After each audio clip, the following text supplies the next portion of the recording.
vamos a hablar con alguien que casualmente tiene mucho que ver con la literatura, porque entre otras cosas es crítico literario, es doctor en Filosofía y Letras de la Universidad Complutense de Madrid, es columnista de Política Nacional en el diario Clarín, yo lo leo con mucha atención, y en el 2017, por ejemplo, fue galardonado por el jurado de los premios de la Fundación Konex, prestigiosísimo, como uno de los 5 periodistas de la última década en la especialidad de análisis político. Un lujo. Y un lujazo. Y lo saludamos al señor Ignacio Zuleta. Ignacio, un gusto saludarte. ¿Cómo estás? ¿Qué tal? ¿Cómo están a la mesa y a vos? Bien, bien, Estaba muy bien. Ustedes en la conversación, Sí. porque yo soy un periodista tardío, yo empecé a hacer periodismo político cuando era viejo. Yo dediqué toda mi vida desde ¿qué te diga? A mí mis padres, que eran los 2 profesores de la universidad, 2 académicos, mi padre de la historia y mi madre de la de letras, me pagaban de niño para leer libros y comentarlos. Entonces yo comentaba en una página el libro que había comentado. Me pagaban para que le pasara a máquina las obras que ellos hacían. Entonces toda la vida he estado vinculado a la crítica, fui profesor de letras, fui profesor, publiqué libros sobre crítica literaria, y cuando yo vine al periodismo en Buenos Aires a finales de los años 80, vine porque en el diario Ámbito Financiero me pidieron que hiciera un suplemento de arte, ocio y espectáculos, cuyo core era la crítica literaria. Claro. Es decir, lo organicé, lo armé, y durante varios años conduje ese suplemento y he conocido todos los avatares de la crítica literaria, como comentabas vos, el auge, desarrollo y muerte de la crítica literaria periodística, la crítica no la académica, que también ha tenido su crisis, pero y uno que es cierto, es comparable la importancia que tiene la crítica literaria en España o en Estados Unidos, en Francia, y la insignificancia que ha logrado en la Argentina, en donde la mayoría de los críticos literarios han derivado a la crítica política. Totalmente. No me yo, pero vos, Jorge Asís, Beatriz Arlo, son todas figuras que pasaron a la crítica cultural y a la crítica política desde la literatura. Es verdad. Y yo tengo una respuesta muy breve. ¿Por qué se nos da más o menos bien? Porque nosotros conocemos la conducta humana, conocemos la historia de la conducta humana a través de la ficción, entendemos las situaciones, sabemos armar plots, entendemos cuando hay un setup o no, y todo eso facilita muchísimo la mirada, no te digo ya la escritura. Resolvemos muy rápidamente las historias. Y creo que no es casual que la crítica pública y el análisis político haya derivado en muchos casos en nuestro país en la crítica literaria. Mirá, segundo, la crítica literaria es importante en países donde hay una industria editorial fuerte. En el New York Times, vos buscás el New York Times, yo soy suscriptor de la London Review of Books, que me llega cada 15 días. He trabajado en España, yo fui del grupo que fundó la segunda era de la editorial Alfaguara en el año 75 en adelante, con Jaime Salinas, y trabajé en la construcción del primer catálogo de Alfaguara, y lo fundamental eran los avisos publicitarios de las editoriales. Claro. Vos ves los suplementos que están regados. Nosotros en el ámbito financiero nunca conseguimos que un avisador de editorial pusiera un aviso en el diario. Claro. Y eso que poníamos la tarifa más barata del diario, que era la de clasificados. Claro. Al no haber industria, los suplementos han desaparecido. Pues fíjate lo que fue el suplemento de La Nación, que fue el último grande, y el del Clarín, Nación, Cultura y Nación se llamaba. Sí, que tuvo directores importantes y que tuvo vigencia, pero esos eran de la época en que las editoriales ponían aviso. Eso desaparece cuando aparecen otras plataformas para que la opinión acerca de los libros que se publican llegue al público. Y esto es básicamente, en algunos casos, la televisión y después, obviamente, las redes. Hoy día las redes, los influencers, el Goodreads, por ejemplo, Goodreads, que es esta página que hay en todo el mundo, inclusive en español, en donde le opinan los lectores, opinan los escritores y van armando los flujos de opinión que hacen que uno lea un libro o no lo lea. Totalmente. Ahora, en Argentina no tenés ninguna página que, aparte, cuando eso se reduce en cantidad, empieza la complicidad. No hay nadie que ataque a un libro que se escribió. Claro, no existe. Claro, total. Todos son brindis, son una flor para este escritor. Yo recuerdo, ahora que ya ha muerto, yo critiqué el primer libro de Juan Forn, ¿Sí? El ámbito financiero, y debo confesar que con cierto engreimiento de juvenil mío, que yo alguna vez fui joven también, lo destruí. Hice tira. ¿Cuál fue el primero? ¿Fue Nadar de Noche o...? Nadar de Noche. Sí. Y me acuerdo que yo era hijo de Juan. Y me acuerdo que jugábamos al fútbol. Íbamos con otros escritores y críticos, íbamos a jugar fútbol. Y un día me dijo, ¿sabes, Ignacio, lo que me pasa? Yo de noche sueño que me encuentro con vos y te cago a trompadas. Es decir, vos fíjate que Juan, que era no solo un escritor, ¿sabés? Él construyó el catálogo del Planeta. Se llamaba Surreal, claro. Que fue muy importante en la literatura contemporánea, sí. Cuando Planeta, y Planeta construyen el catálogo de escritores argentinos en los años 80 y 90, fue muy importante. Total. O sea que él sabía lo que era la construcción, la manipulación, la vida pública de los libros, cómo se eligen, cómo se publican, cómo se comentan. Pero él no admitía que alguien criticara un libro. Totalmente. No sé si está del caso Juan del Val en Planeta en ese momento. Sí, a ver. Bueno, Juan del Val, que todos conocemos porque es un panelista del Hormiguero, que es el programa más visto en España. Yo suelo verlo los jueves donde está Juan del Val, que es un escritor, novelista, que acaba de ganar el premio Planeta. 1 millón de euros. Sí. Ahora, la novela, que yo no la he leído, no la conozco, la agarró Jordi Gracia. ¿Sabes? Jordi Gracia es el principal crítico literario del país, autor de libros muy importantes sobre la izquierda en España, la biografía de Javier Pradera, o sea, libros sustanciales de literatura contemporánea, y lo destruyó. Pero le pateó la cabeza, le dijo que era horrible, que si esto es lo que él hace en literatura, mejor que se dedique a decir tonterías en la televisión. Lo despedazó y ha planteado un debate que dura desde el último mes en la televisión española entre la gente del Grupo Planeta y la gente del Grupo del País, a donde pertenece Jordi Gracia, que yo te confieso que nunca he visto en la Argentina una polémica de ese tipo, salvo cuando vos publicaste tu primera novela. en el sí.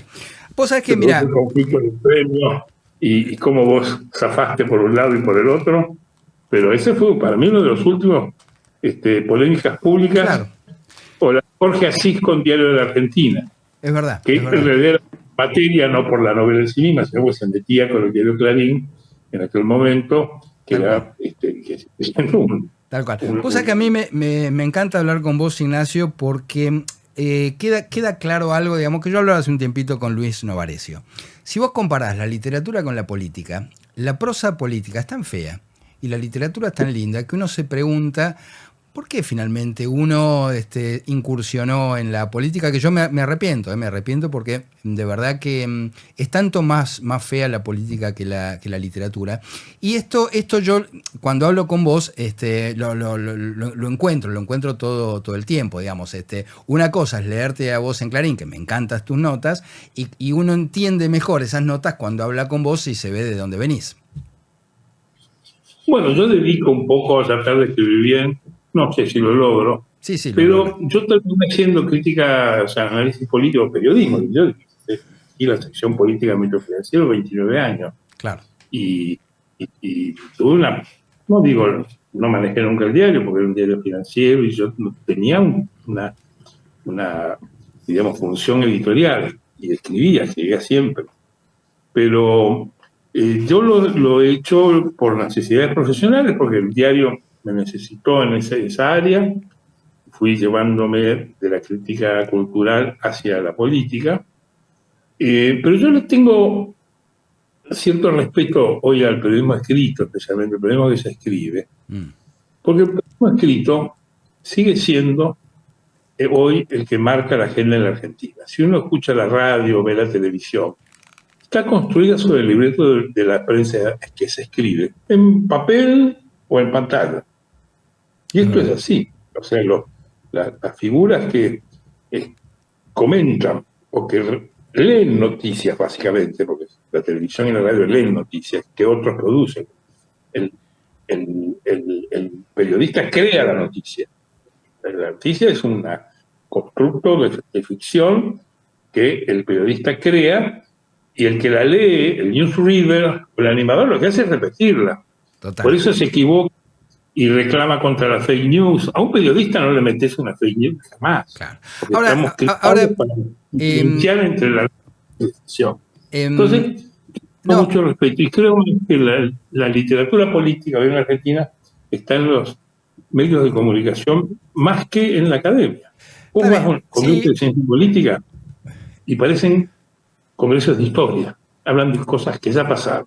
Estoy de acuerdo. Estoy de acuerdo. Ahora, vos decías algo al comienzo. Yo no quiero manejar tu agenda. No, vos decías algo al comienzo que es interesante, que decías, quienes venimos de la literatura, por ahí estamos en mejores condiciones de entender la política, porque la política no deja de ser, en un punto, un relato. Es decir, siempre hay alguien que escribe el relato. Me gustaría saber ¿qué novela ves ahora, en este momento? Yo te digo lo que estoy viendo. Me parece que al kirchnerismo se le terminaron los guionistas.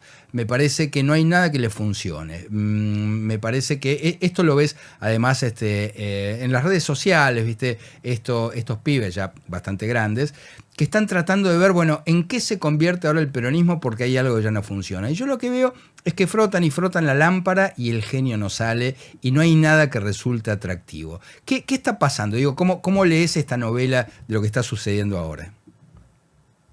Mira, yo creo que la Argentina está en una crisis. Es decir, la Argentina hay dos ángulos. Uno, a mi juicio, lo más importante de la Argentina es la solidez del sistema político. Es el sistema político quizá más seguro de la región, seguro. Uno de los más de toda América, seguro. Si vos recordés el mapa de acá hacia el norte, ni Estados Unidos se salva. Es uno de los pocos sistemas políticos de Occidente europeo que asegura alternancia de gobierno de distintos signos en absoluta paz y con acatamiento y aceptación por parte de la sociedad de los cambios y de los resultados electorales. La Argentina es un pacífico en lo político y aceptamos la alternancia.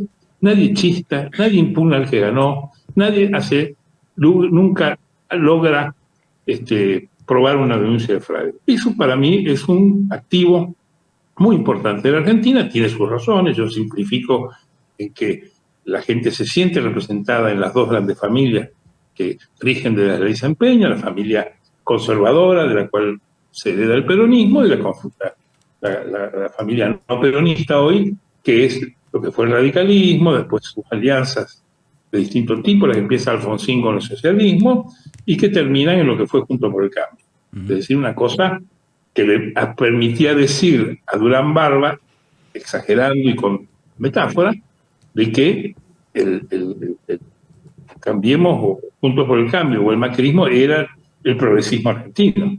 Todos sabemos por qué lo decía. Lo decía contra el conservadorismo peronista. Claro. Ahora, este esquema encuentra un nuevo ciclo después de 2023, que es la crisis de los liderazgos o de las conducciones de las grandes formaciones.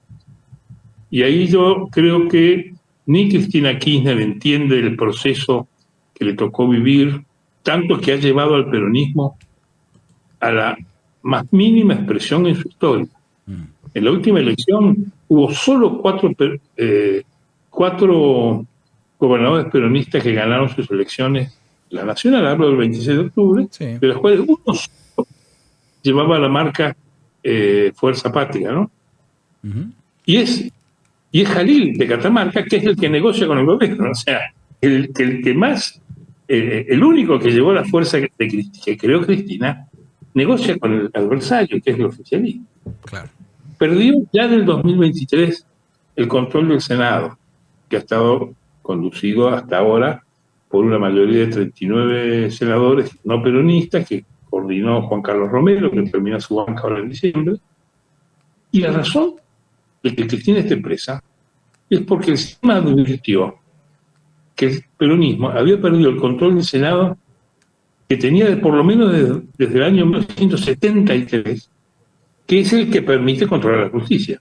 El Senado, con Consejo de la Magistratura o en el anterior esquema, designa y revisa a los magistrados. La justicia se dio cuenta de que la política había cambiado en ese nivel del poder.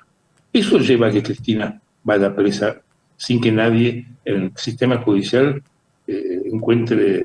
El peronismo no puede controlar la justicia, que la controla de manera discreta. ¿No? Eso no se nota tanto, a veces sí, otros no. Pero eso es muy importante. Entonces, el diagnóstico que hace Cristina en aquel momento se completa en la elección. ¿Cómo pudo creer Cristina que una fórmula con Massa, que fuera el ministro de la inflación, de economía, de una economía destrozada, de un gobierno que ya venía de perder el 21, si querés por la pandemia, pero venía de perder, podía ser competitivo? Total. Pero, sin embargo, ese peronismo estuvo a 3 puntos de ganar en primera vuelta.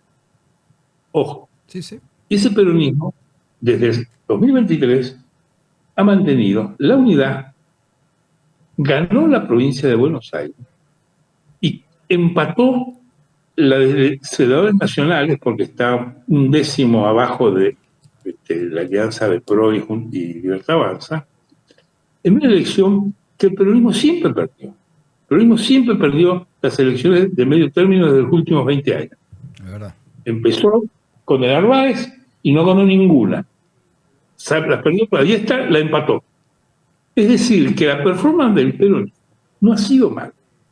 Ha guardado la unidad, ha ganado la intermedia, pero su estructura es consecuencia de esa interpretación y de los errores estratégicos de Cristina de Kirchner, que venía de nombrar a Alberto Fernández.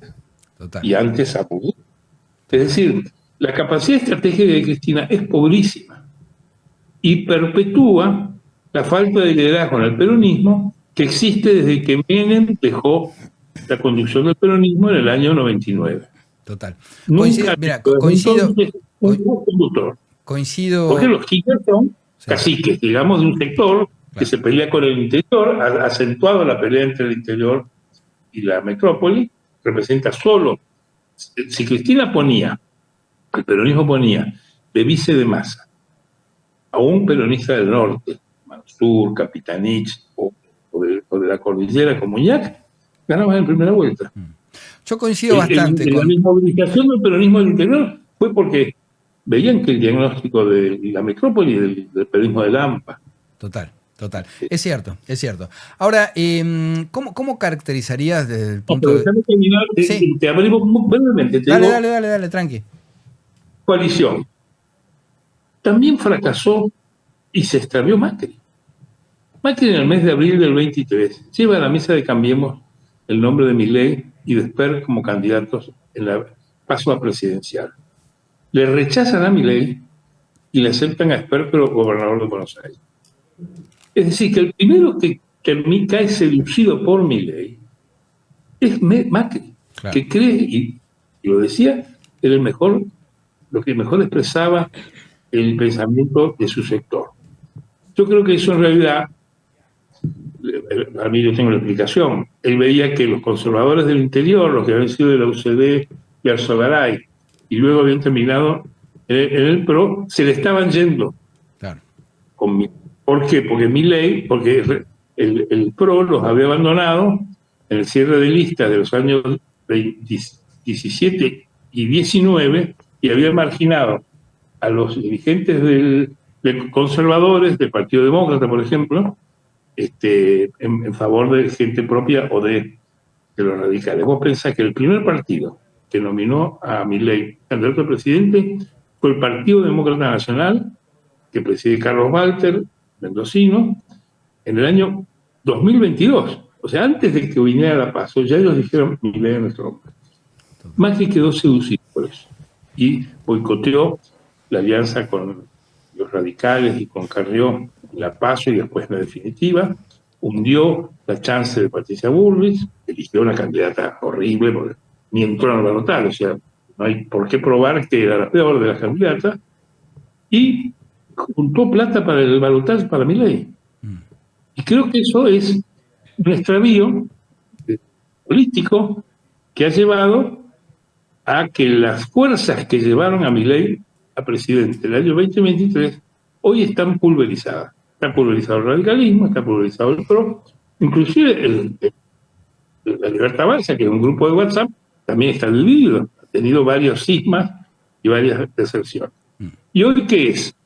En la última elección de diputados, el electorado de Cambiemos, que es el electorado del no peronismo, que saca 40% de los votos desde el 2015, con Macri y el Cambiemos, se ha ido para allá, porque se ha quedado sin candidatos, los candidatos que tenía. Entonces, es física política, ha sido un cambio de disfraces, no hay que engañarse, no hay 88 diputados de la Libertad Avanza. Hay 18 remeras que dicen la Libertad Avanza, repartidas entre radicales, gente del PRO, gente de Patricia Bullrich, y eso es una fuerza muy débil, que representa a un muy débil, porque enfrente tienes un peronismo, que la peor expresión histórica ha vuelto a tener 99 diputados y ha bajado de 34 senadores a 28. Pero no hay ni amenazas, creo yo, hoy de división. Ellos aprendieron, cuando apareció Massa en el 2009, aprendieron que divididos perdían, sí, y perdieron muchos años, perdieron, pero uno declinando. Ellos han aprendido. Ahora, es cierto que las dos fuerzas están en crisis. Eso es, las jefaturas de las dos fuerzas no tienen líderes, son jefes que se pelean con sectores internos, se pelean un sector con el otro, está un PRO ahora con Macri y otro PRO con Patricia Bullrich con el gobierno, en el peronismo también se pelean, pero el peronismo mantiene una estructura de unidad que es muy débil también, porque no puedes tener un presidente preso. Eso puede ser circunstancia en un tiempo, pero eso le produce una deslegitimación a esa fuerza. Hoy día vos vas a afiliar al peronismo y que estás afiliando a una secta que quiere decir Cristina Libre. Claro. Ignacio, me interesa, dada tu extracción y esta mirada casi literaria que tenés, ¿cómo lo describirías como personaje político literario a Javier Milei, ¿no? ¿Para vos está inscrito en alguna tradición? ¿Quién es Javier Milei? No, yo Milei no lo conozco, o sea, no solo puedo hablar de lo que veo en público, y esa es una fabricación publicitaria. Yo no sé si Milei es lo que parece. Es decir, si tengo que referirme a lo que parece, es una persona que es una especie de cómico, que cuando saca una foto hace una cara así, es como si vos me saludás y te saco la lengua. Claro. Creo que me está tomando el pelo, pero no lo quiero juzgar por eso, por la apariencia, porque la verdad, ahora, es un gobierno que, como digo yo, los autos los sacas por sorteo o por licitación. Él es un presidente por sorteo. Él mismo dice, lo ha dicho, que fue por una carambola de 3 bandas, el balotaje, que es una invención de Alfonsín para que nunca más gane el peronismo, y quedó como representante del voto del no peronismo, que dejó vacante Cambiemos al perder la entrada al balotaje. Y es un hombre que sabemos todos que gobierna con el equipo de Cambiemos. El DNU 70 y la ley de base fue hecha por equipos de Cambiemos para Patricia Bullrich y para Horacio Rodríguez Larreta. El Macri le entregó todo, se le entregó los funcionarios y los programas. No hay programas que sean de Milei, ni hay gente de Milei. Yo te diría que es toda gente de Cambiemos y toda gente de Macri. Total. Yo quiero desmentir la idea de que Milei se comió el PRO. Yo creo que el PRO se ha comido el gobierno de Milei. Todos los funcionarios importantes son hasta del gabinete. Sturzenegger, Caputo, Patricia Bullrich, Petri, ahora Santilli, hombre de... La representación de la Libertad Base en los dos grandes distritos ha sido Patricia Bullrich y Santilli, que son gente del PRO, de la demografía. Ahora, que se cambien la camiseta, y yo entiendo, no tienen jefe, no tienen liderazgo. Total. Ignacio, no maneja más jefe. Ignacio, de verdad que da gusto escucharte. Me gustaría, por ahí si tenés tiempo, te venís una tarde acá, un jueves, y conversamos en extenso. Un placer y un gusto siempre hablar con vos. Un abrazo grande y muchas gracias. Un llamado y saludos a toda la mesa y a los que están escuchando y viendo esto. Dale, muchas gracias. Ignacio Zuleta, siempre un lujazo hablar con él.